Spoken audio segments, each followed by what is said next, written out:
Emang bener, kalau di umur 20-an lo belum sukses, itu artinya hidup lo gagal. Gue akan mulai dengan pendapat bahwa semuanya butuh uang, semuanya dipengaruhi oleh uang, dan semuanya dibuat bingung dengan uang. Jadi lo harus paham ini di 2026. Kita masuk dalam ruang perspektif. Oke, pertama gue akan coba bahas pengaruh uang. Berbicara tentang kehidupan hari ini, tidak bisa dipungkiri semuanya butuh uang. Lo mau apa aja pasti, kalau kita lihat secara detail, itu membutuhkan uang. Contoh dalam dunia pendidikan, lo kuliah pasti butuh uang. Dari uang UKT, uang kos, biaya buat hidup, beli buku, dan lain-lain. Apalagi dalam persoalan yang lebih general, yaitu kita hidup pasti apapun yang kita lakukan butuh yang namanya uang. Kemudian uang juga bisa mempengaruhi orang. Percaya atau tidak, perilaku seseorang dapat dipengaruhi oleh uang. Contohnya, ketika lo dikasih uang sama orang, siapapun itu, dengan nominal yang lumayan besar, pasti lo akan bersikap baik atau minimal menganggap orang tersebut baik. Atau lo ingin mendapatkan keuntungan dari orang tertentu yang bentuknya uang, pasti lo akan sebisa mungkin mencoba untuk menyesuaikan diri agar perilaku dan sikap lo disukai oleh orang tersebut. Selain itu, uang juga bisa mempengaruhi cara bicara, cara pandang lo terhadap seseorang, dan cara pandang lo terhadap hidup. Contohnya, lebih sederhana mungkin, beberapa orang moodnya dipengaruhi oleh uang. Kalau lagi banyak uang, senyumnya lebar. Tapi kalau lagi nggak punya uang, mukanya sangat kusut.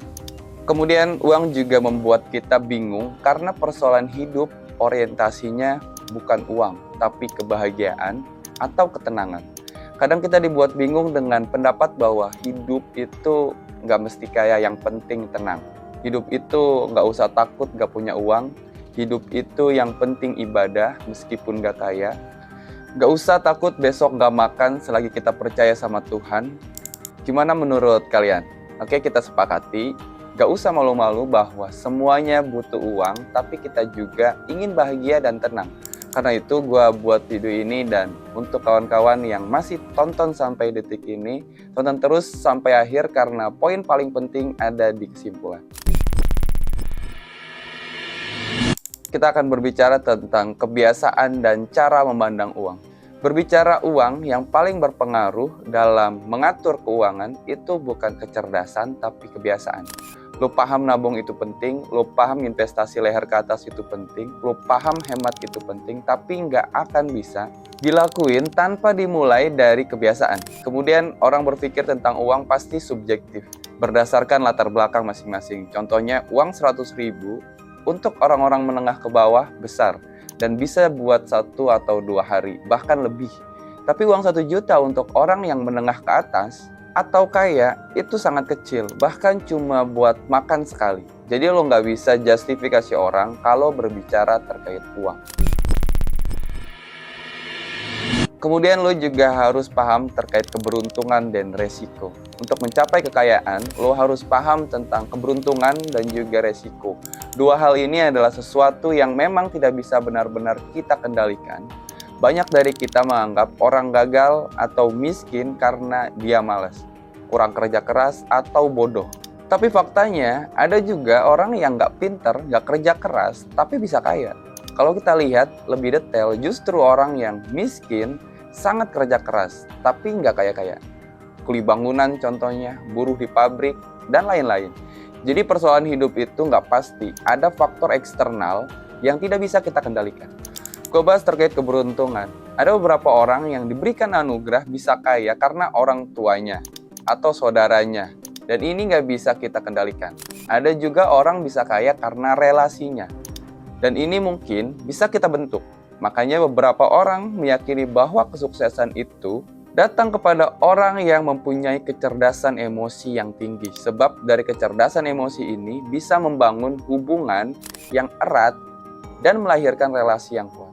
Tapi ingat juga ada yang namanya resiko. Ini berkaitan dengan ketidakpastian situasi dan kondisi hidup yang dampaknya negatif, apapun itu bentuknya, seperti sakit, kecelakaan, kehilangan sesuatu, dan lain-lain.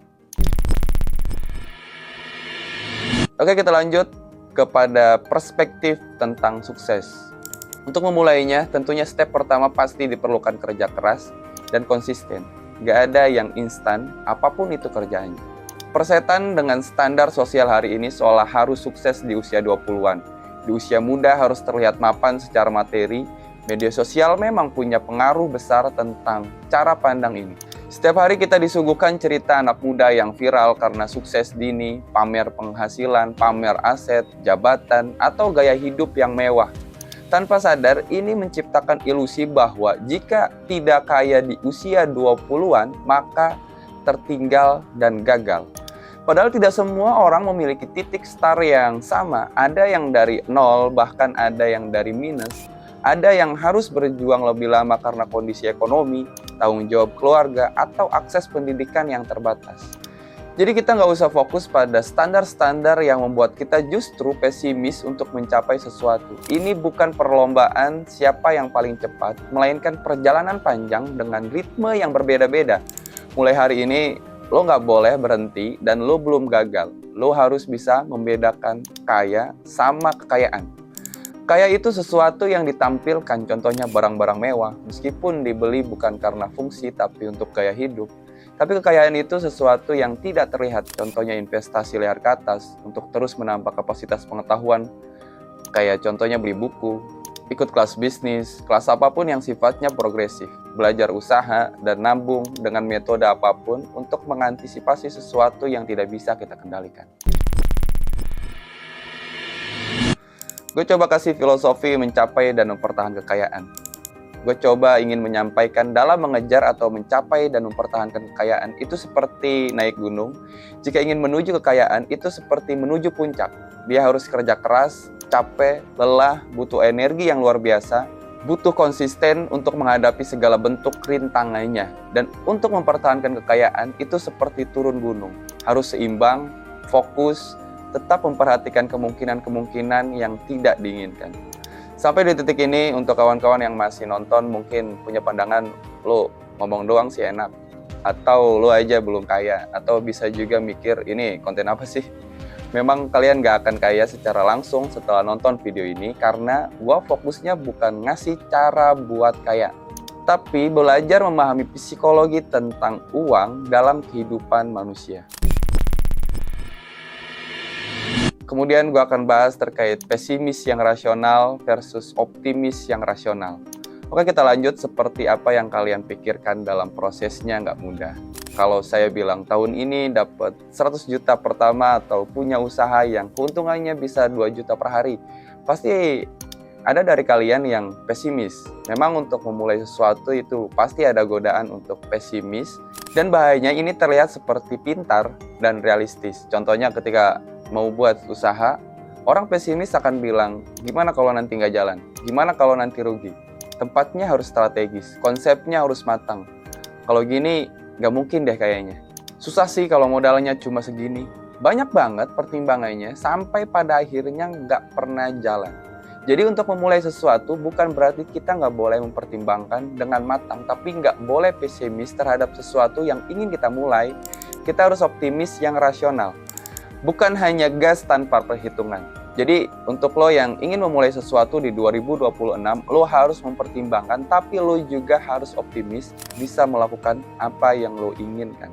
Udah itu aja. Untuk memperdalam sedikit kenapa orang lebih tertarik terhadap pesimis, karena ini berkaitan erat dengan kerugian dan keburukan. Setiap orang dalam alam bawah sadarnya akan menghindari kondisi atau situasi yang buruk dan merugikan.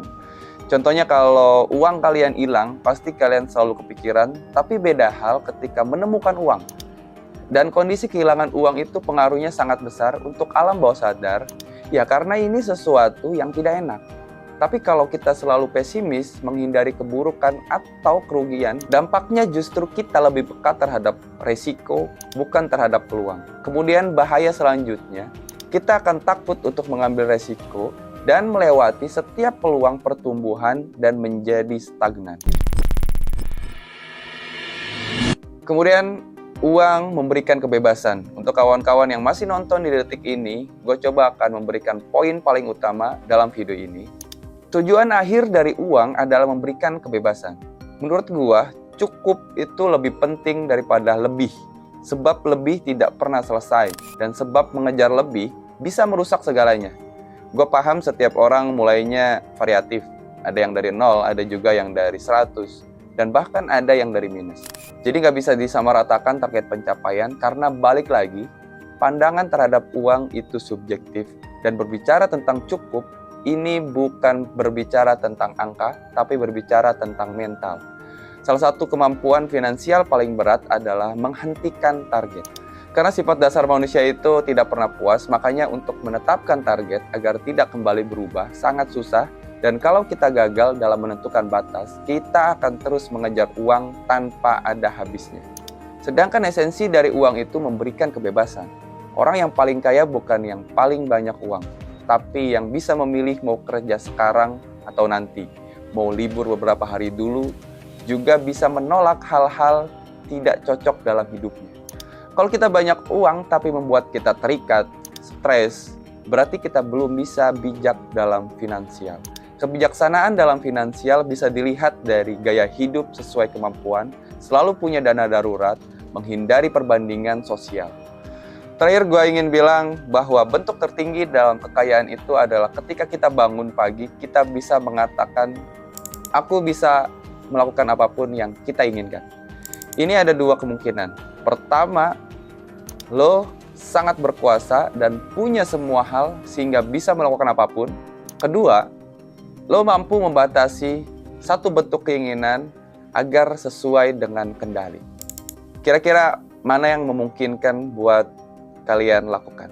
Pesan gue, jangan korbankan seluruh hidup untuk uang karena waktu tidak pernah bisa dibeli kembali. Gimana perspektif kalian?